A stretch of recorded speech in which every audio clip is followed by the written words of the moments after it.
మాధ్యమాల ఒత్తిడి వల్ల కొన్ని పార్టీల నిర్ణయాల వల్ల సిపిఎం సిపిఐ తెలంగాణ జనసమితి నాయకులతో మాట్లాడి ఎన్నికల్లో వారి సంపూర్ణమైన మద్దతు తీసుకోవడానికి ఆలస్యమైంది.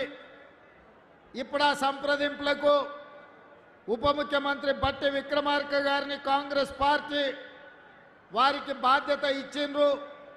రాబోయే 2-3 రోజుల్లో మిత్రులు బట్టి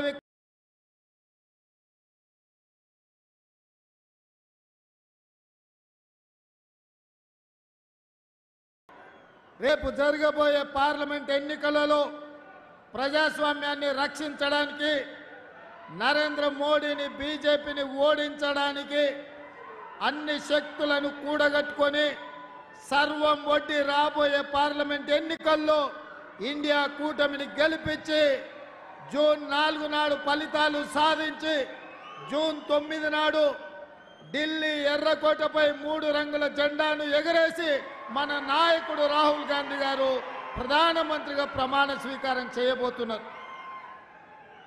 మిత్రులారా, నేను ఇవాళ మానుకోట ప్రజలు నేను అడగదలుచుకున్నా.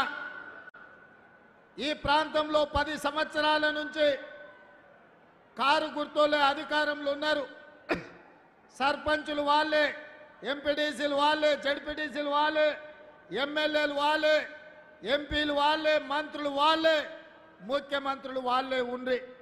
మరి 10 సంవత్సరాలల్లా ఈ ప్రాంతానికి రావాల్సిన నిధులు వచ్చినాయా? బయ్యారం ఉక్కు కర్మాగారాన్ని తెచ్చిండ్రా? కాజుపేట రైల్వే కోచ్ ఫ్యాక్టరీని వరంగల్ ప్రాంతానికి తీసుకొచ్చిండ్రా? ములుగులో ప్రకటించిన గిరిజన యూనివర్సిటీ ఆలస్యం కావడానికి కారణం ఏంది? ఈ ప్రాంతంలో సాగునీటి ప్రాజెక్టులు పూర్తిగాక సీతారామ ప్రాజెక్టు అట్లనే ఎండబెట్టి కాళేశ్వరాన్ని కూలగొట్టి పాలమూరు రంగారెడ్డి ఎత్తిపోతల్ని పడావు పెట్టి ఈరోజు తెలంగాణను దివాలా తీపిచ్చారు. అందుకే మిత్రులారా, మొన్న జరిగిన డిసెంబర్లో ఎన్నికలలో కల్వకుంట్ల చంద్రశేఖరరావును బీఆర్ఎస్ను బండకేసి కొట్టిండ్రు. 100 మీటర్ల గోతి తీసి పాతి పెట్టింది మీరే కదా.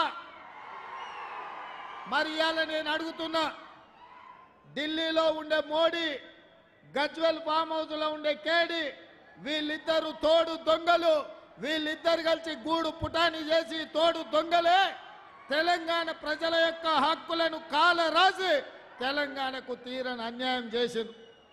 మరి తోడు దొంగలల్లా ఒక దొంగను బండకేసి కొట్టి రెండో దొంగను మీరు వదిలిపెడతారా అని నేను మిత్రులను అడగదలుచుకున్నా. ఇవాళ ఇక్కడున్న కేడీకి మద్దతు పలికింది మోడీ కదా.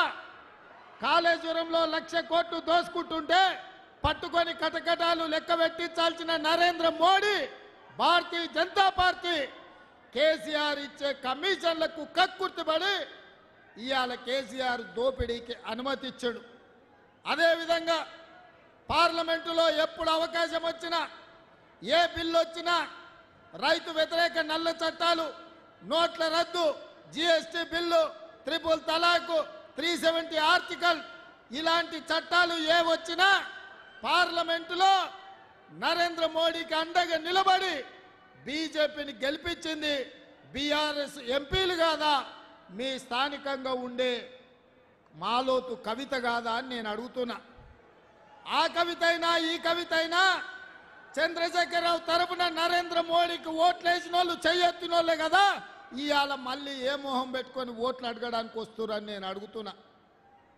తండ్రిని ఇంటికి పంపిర్రు, తండ్రి కథ అయిపోయింది, ఇక బిడ్డ వంతు వచ్చింది.